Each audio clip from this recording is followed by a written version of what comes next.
আসসালামু আলাইকুম দর্শক, আশা করি ভালো আছেন। আজকে আমি আপনাদের সঙ্গে আলোচনা করব অপর কে সিরিজের মধ্যে 5G স্মার্টফোন নিয়ে। বর্তমান সময়ে কে সিরিজের মধ্যে অপো তাদের 5G স্মার্টফোন লঞ্চ করেছে, আর লঞ্চ করার পর থেকেই ফোনটি অনেক ভালো সেল হচ্ছে। তো বন্ধুরা, ফোনটি লঞ্চ করার পর থেকেই অনেক ভালো সেল কেন হচ্ছে এবং ফোনটিতে কি কি সুযোগ সুবিধা থাকছে বিস্তারিত জুড়ে থাকছে আজকের এই ভিডিওতে। ততক্ষণে আপনারা যদি আমার চ্যানেলে নতুন হয়ে থাকেন, অবশ্যই চ্যানেলটি সাবস্ক্রাইব করে পাশে থাকা বেল আইকনটি বাজিয়ে দিন। ফোনটির আউটলুক এবং ডিজাইনটা একটু চেঞ্জ করেছে, যে কারণে ফোনটির আউটলুক এবং ডিজাইনের নাম দিয়েছে company diamond cut pattern design. Diamond cut pattern design দেওয়ায় ফোনের আউটলুক এবং ডিজাইনটা অনেক সুন্দরভাবে ফুটে উঠেছে। ফোনটির নিচের অংশে টাইপ সি পোর্টের charging system, 3.5mm audio Jack এবং ডুয়েল স্পিকার ব্যবহার করেছে। ডুয়েল স্পিকার ব্যবহার করায় ফোনের সাউন্ড কোয়ালিটিটা অনেক সুন্দর হবে এবং সাউন্ড কোয়ালিটির ফিলগুলো আলাদা আলাদাভাবে অনুভব করা যাবে। ফোনটিতে 6.67 ইঞ্চির অ্যামোলেড 120 হার্জের ফুল এইচডি প্লাস রেজলিউশনের ডিসপ্লে ব্যবহার করেছে, যার রেজলিউশন হিসেবে ব্যবহার করেছে 1080x2400 রেজলিউশন এবং ডিসপ্লের পিক ব্রাইটনেস হিসেবে 1200 নিটস পিক ব্রাইটনেস ব্যবহার করেছে।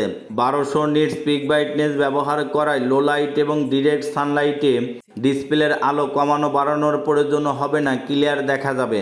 ফোনটিতে 50 মেগাপিক্সেলের ডুয়েল ক্যামেরা সেটআপ ব্যবহার করেছে, যার মেইন ক্যামেরা হিসেবে 50 মেগাপিক্সেলের ক্যামেরা ব্যবহার করেছে এবং ডেপথ সেন্সর হিসেবে 2 মেগাপিক্সেলের ক্যামেরা ব্যবহার করেছে। মেইন ক্যামেরা 50 মেগাপিক্সেলের অ্যাপারচার ভ্যালু হিসেবে 1.9 ব্যবহার করেছে এবং ক্যামেরাতে থাকছে আরও ওআইএস এর সুযোগ সুবিধা।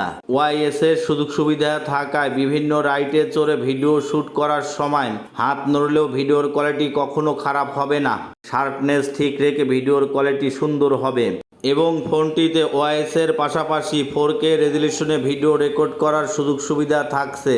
তাই 4K রেজলিউশনে ভিডিও রেকর্ড করার সুযোগ সুবিধা থাকায় ভিডিওর কোয়ালিটি অনেক সুন্দর হবে। এবং রেয়ার ক্যামেরার পাশাপাশি ফোনটিতে 16 মেগাপিক্সেলের সেলফি ক্যামেরা ব্যবহার করেছে। 16 মেগাপিক্সেল ক্যামেরাতেও ছবি ওঠার পরে ছবির যদি ডিটেলসগুলো দেখেন একদম স্বচ্ছ এবং ক্লিয়ার দেখা যাবে। ফোনটির ক্যামেরার কোনো ঘাটতি নাই, ফোনটির ব্যাক ক্যামেরা এবং সেলফি ক্যামেরা দুটি ক্যামেরাই সুন্দর। ফোনটিতে 7000 mAh এর ব্যাটারি ব্যবহার করেছে, যা কিনা চার্জ করার জন্য ইনবক্সে 80 ওয়াটের চার্জার দিয়েছে। ইনবক্সে 80 ওয়াটের চার্জার দেওয়ায় ফোনে ফুল চার্জ করার জন্য অতিরিক্ত বেশি সময়ের প্রয়োজন হবে না, চার্জ অনেক দ্রুত এবং অনেক ফাস্ট হবে। এবং 7000 mAh এর ব্যাটারি লং টাইম ফোন ব্যবহার করার ক্ষেত্রে ভালো একটা সাপোর্ট দিবেন। তাই যারা লং টাইম ফোন চার্জ ব্যাকআপের জন্য ক্রয় করিতে চান তারা কিন্তু অপো K13 5G এই ফোনটি ক্রয় করিতে পারেন, কারণ মার্কেট পজিশনে খুবই কম সংখ্যক ফোন থাকছে যে ফোনগুলোতে 7000 mAh এর ব্যাটারির সঙ্গে 80 ওয়াটের চার্জার দিয়েছে।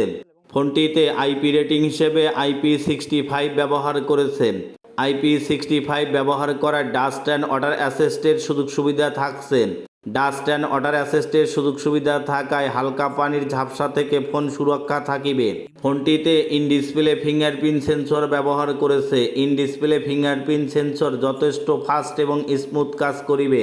ফোনটি আপডেট করা অ্যান্ড্রয়েড ভার্সন 15 করেছে এবং অপারেটিং সিস্টেম হিসেবে কালার ওএস 15 করেছে।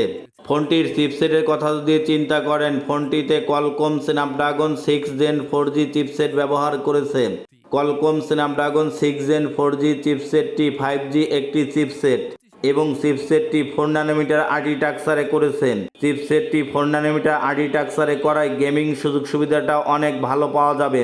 আপনি যদি পাবজি, ফ্রি ফায়ার বা অনলাইনের যে সকল হাই গ্রাফিক্সের গেমসগুলো থাকছে খেলেন, সেক্ষেত্রে হাই গ্রাফিক্সে সকল প্রকার গেমসগুলো স্মুথলি খেলিতে পারিবেন কোনো প্রকার ঝামেলা ছাড়াই, কারণ ফোনটিতে জাইরো সাপোর্ট থাকছে। আর জাইরো সাপোর্ট থাকায় হাই গ্রাফিক্সে গেমসগুলো খেলার সময় ফ্রেম ড্রপ বা গুলি মিস হওয়ার সম্ভাবনা থাকিবে না। ফোনটি বর্তমান মার্কেট পজিশনে দুটি ভেরিয়েন্ট অ্যাভেলেবল পাওয়া যাচ্ছে, 8128 এবং 8256। ফোনটির প্রাইসের কথা যদি চিন্তা করেন, ফোনটির 8128-এর প্রাইস করেছে 25,999 টাকা আর 256-র প্রাইস করেছে 28,999 টাকা।